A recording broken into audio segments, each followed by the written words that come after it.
Bonjour chers élèves, à toi qui regardes cette vidéo, je te souhaite la bienvenue sur ma chaîne YouTube. Salam alaikum mbokki élèves yi delluwaat nañ ci beneen vidéo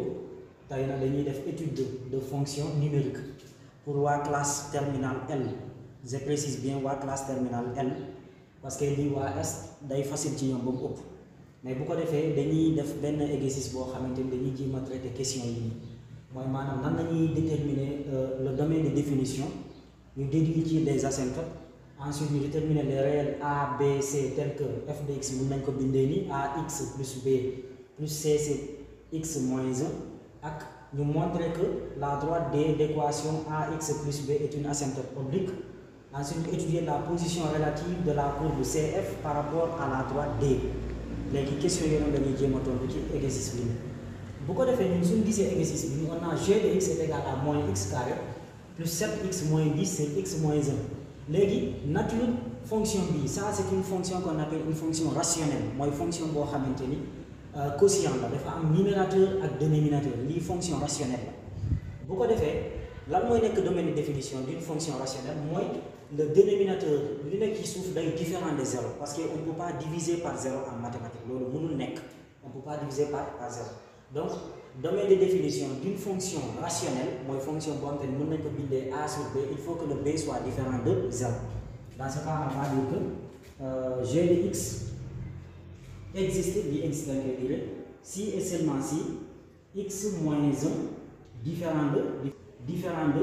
1. Dis que moins 1, il y a fait qui 0 du côté bi nek 1, n'est-ce pas? Quand c'est R privé de 1. Donc nombre yépp baax nañ ba mu des 1.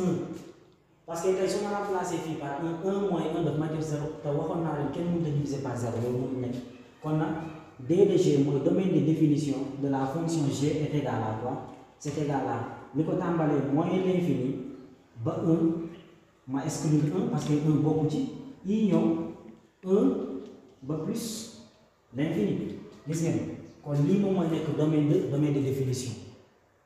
Après bu ko defee dañoo waroon a laaj mooy maanaam ñu calculer les limites aux bornes damay calculer limite en moins l'infini en 1 et en plus l'infini ma soog a mën a déduire les asymptotes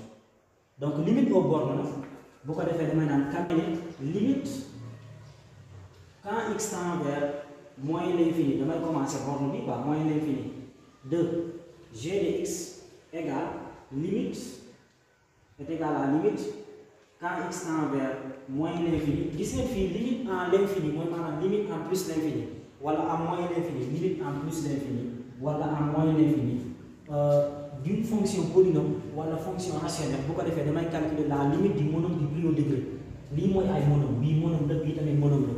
bii tamit monôme la kon damay xool monôme bi nga xamante ni moo ëppale degré ma calculer limite am kon c'est-à-dire que calculer la limite fonction bi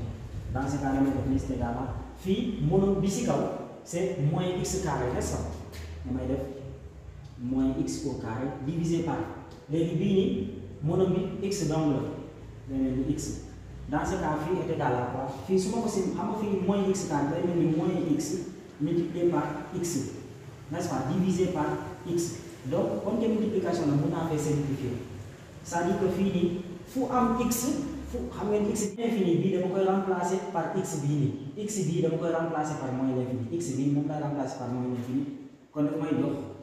égal moins bii ba pare facteur de moins l'infini gis ngeen moins fois moins daf may jox plus après kon day nekk plus l'infini kon fii limite quand x tend vers moins l'infini de g de x est égal à plus l'infini donc ma calculer tamit limite quand x tend vers plus l'infini de g de x égale limite même chose quand x tend vers plus l'infini du monôme du plus haut degré moins x carré sur x donc fii jarul ma koy développer comme fële kon fii nii damay simplifier fii nii bu ko defee comme ni ma defoon sànq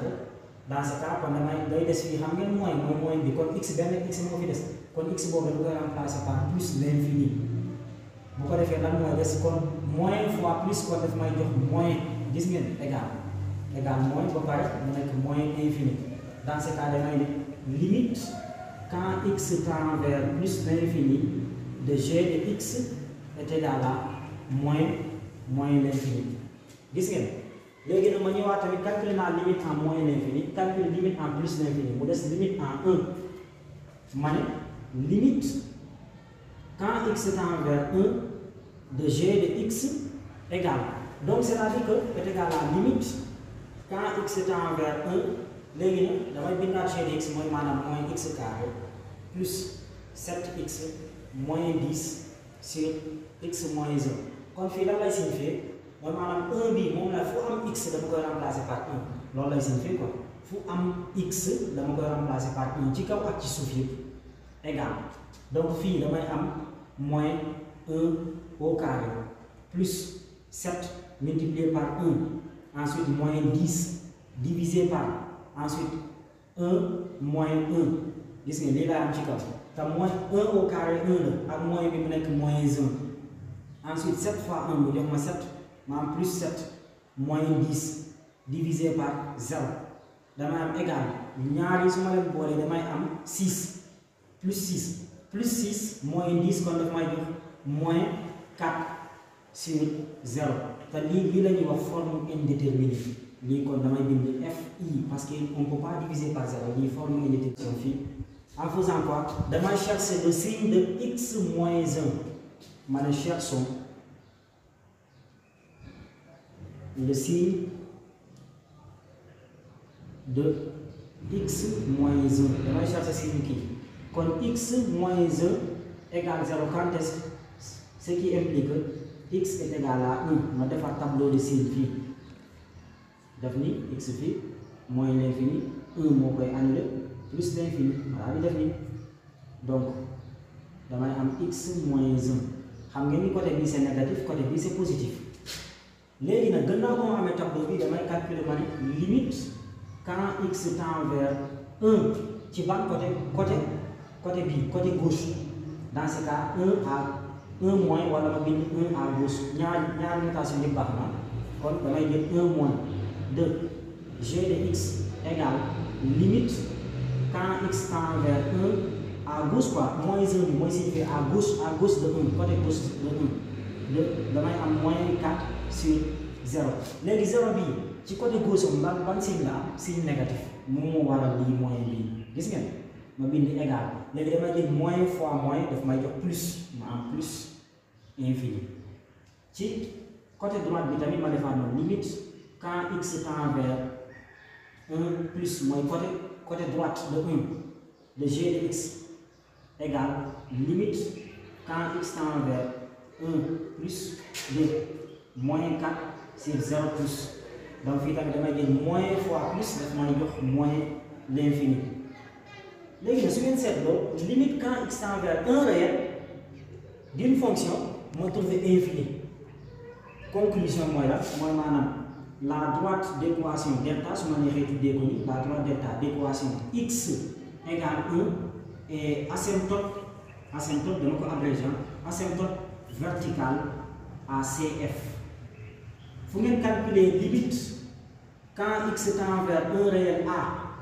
d'une fonction par exemple une fonction g de x nii ngeen trouver plus wala moins l'infini jàppale ni la droite d'équation x est égale à a et asymptote verticale à la courbe CF kon nii lañ koy defee